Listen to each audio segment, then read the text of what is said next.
Pemirsa, hingga saat ini Jokowi masih memiliki masa pendukung dan pengaruh yang besar di dunia politik. Tak heran Partai Golkar menyatakan terbuka bagi Jokowi jika ingin bergabung. Lantas, akankah Jokowi bergabung ke Golkar? Untuk membahasnya telah bergabung bersama kami pakar politik Universitas Indonesia. Di studio sudah ada Mas Cecep Hidayat. Assalamualaikum, selamat sore. Selamat sore. Dan juga telah bergabung bersama kami Sekjen Golkar, Pak Sarmuji. Selamat sore, Pak Sarmuji.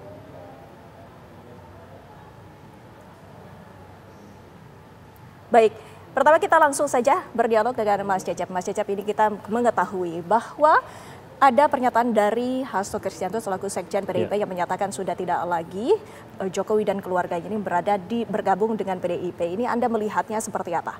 Ya tentu pernyataan dari Sekjen PDI Perjuangan itu penegasan sebenarnya ya. Selama ini kan ketika menjelang Pilpres selalu ditanya, tapi nggak ada jawaban tegas dari PDI Perjuangan.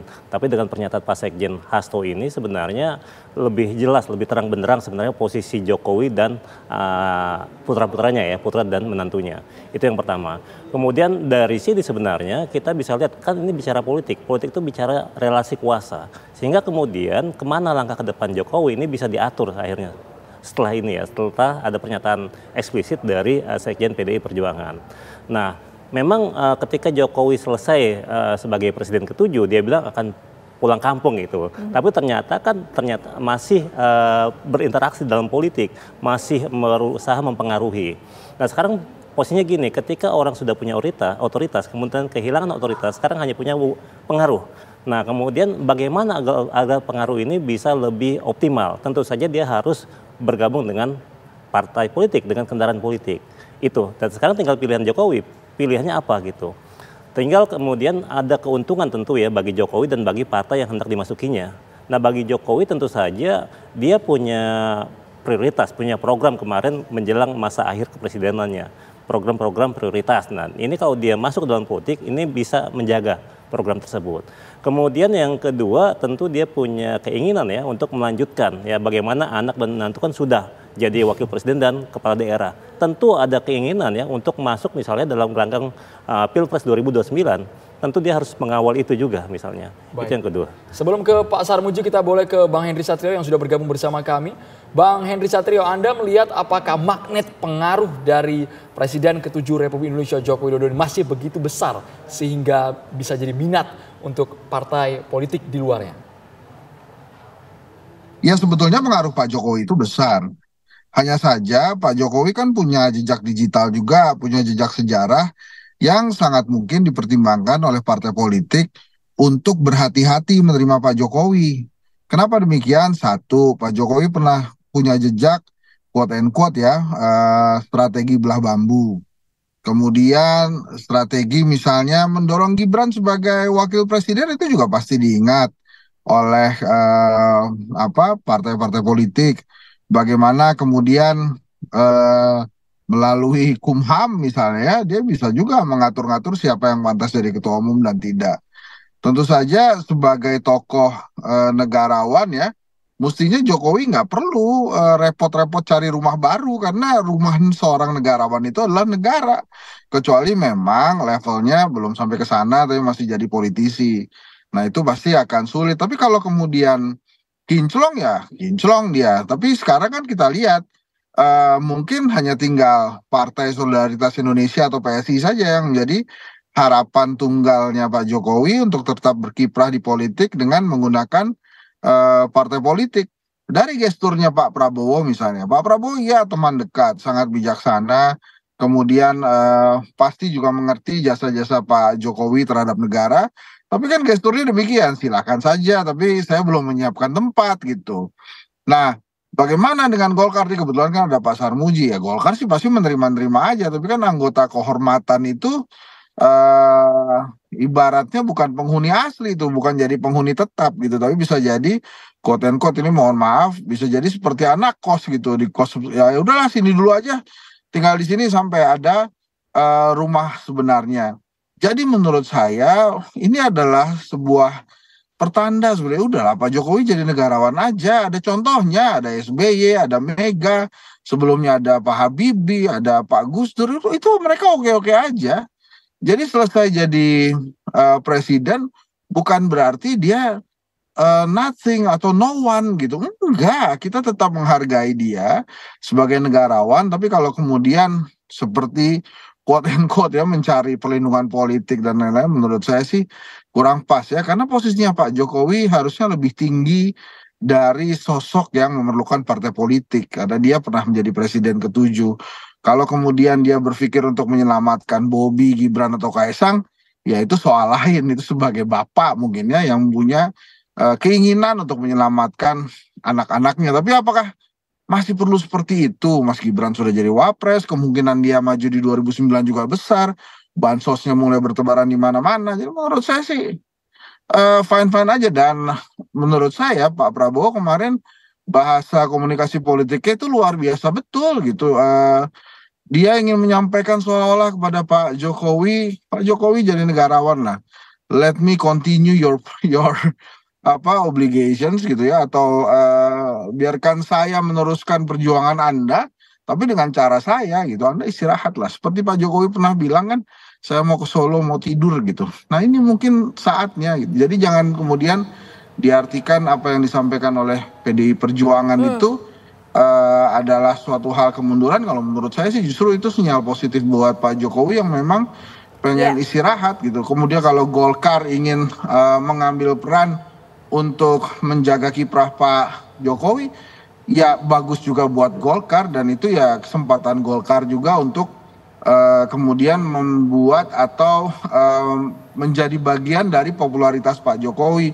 Ya, tapi apakah itu baik dan bagus buat Golkar nantinya? Nah itu Pak Sarmuji lebih paham tentang itu. Ya, Bang Esa tadi menyatakan bahwa dari Jokowi sendiri merupakan anggota kehormatan dari Partai Golkar. Apakah ini artinya anggota kehormatan itu merupakan penghuni sementara? Nah kita tanyakan kepada Pak Sarmuji. Pak Sarmuji, apakah kemungkinan Jokowi ini akan menjadi anggota ataupun penghuni tetap di Partai Golkar, Pak Sarmuji?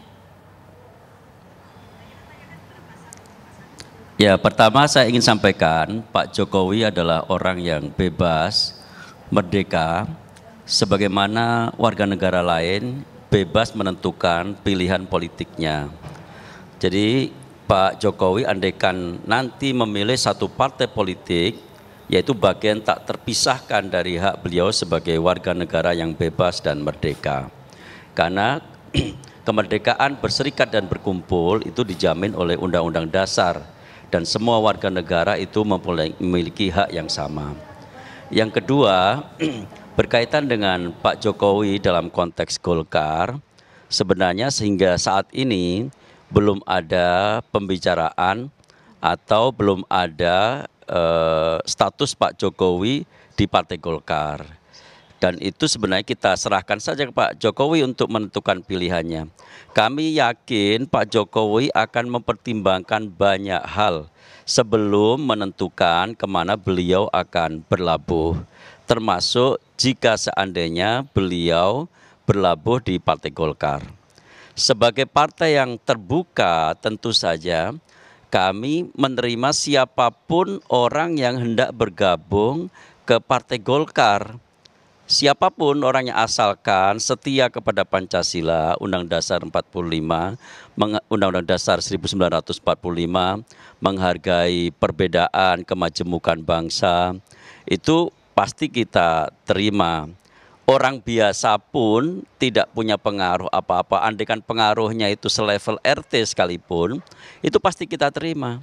Apalagi dengan Pak Jokowi yang notabene kami meyakini punya pengaruh cukup besar terhadap perjalanan bangsa.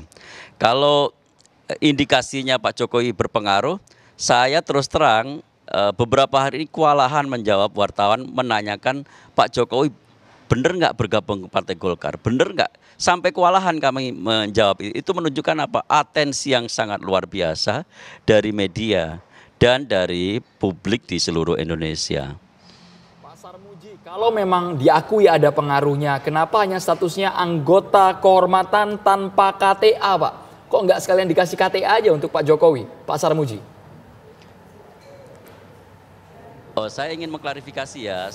Tadi kan sudah saya sampaikan, sebenarnya hingga saat ini belum ada status Pak Jokowi di Partai Golkar termasuk anggota kehormatan. memang ada di ART kita itu tentang anggota kehormatan, yaitu mereka yang memiliki jasa besar terhadap bangsa dan negara yang kemudian diangkat oleh DPP Partai Golkar menjadi anggota kehormatan. Tapi kami perlu tegaskan sampai saat ini kita belum pernah mengeluarkan surat keputusan pengangkatan siapapun pengurusan baru ini menjadi anggota kehormatan. Jadi itu yang perlu saya klarifikasi. Mungkin kemarin ada salah seorang pengurus bukan sebagai anggota kehormatan tetapi dianggap itu berbeda dengan kenyataan. Karena Pak Jokowi pernah dicalonkan Partai Golkar, Mas Gibran juga pernah dicalonkan Partai Golkar, jadi dianggap memiliki jasa juga yang besar terhadap bangsa dan negara dan juga pada Partai Golkar. Kalau persepsinya begitu, anggapannya begitu, nanti Pak Prabowo pun bisa menjadi anggota kehormatan Partai Golkar. Tapi sampai sekarang kami tegaskan belum ada SK pengangkatan Pak Jokowi sebagai anggota kehormatan. Pak Mas Cecep, ini kita melihat tadi sudah mendengarkan pernyataan dari Pak Sarmuji dan menyatakan bahwa ada beberapa yang harus kita garis bawahi di sini. Terutama pernyataan dari Joko Widodo yang mengatakan ada partai perorangan. Seperti apa maksud dari partai perorangan itu sendiri? Ya, jadi sebenarnya ini kan persoalan di partai politik di Indonesia sebenarnya ya. Memang kalau kita bicara dalam konteks ilmu politik sebenarnya ada kategorisasi ya, partai tradisional dan partai yang modern. Nah memang konteks Indonesia ini banyak sekali partai yang kemudian dipersonalisasi dengan ketokohan. Jadi tapi memang ini tantangan bagaimana kemudian partai-partai Indonesia itu bisa melakukan demokratisasi internal ya dalam tubuh. Ya kita nggak tahu yang maksud Jokowi ini sebenarnya siapa, apakah memang partai yang ditinggalkannya atau gimana gitu. Tapi kira-kira memang pengalaman ya, banyak partai, banyak tokoh yang kemudian dipersonalisasi. Ini mungkin yang maksud oleh Jokowi ya.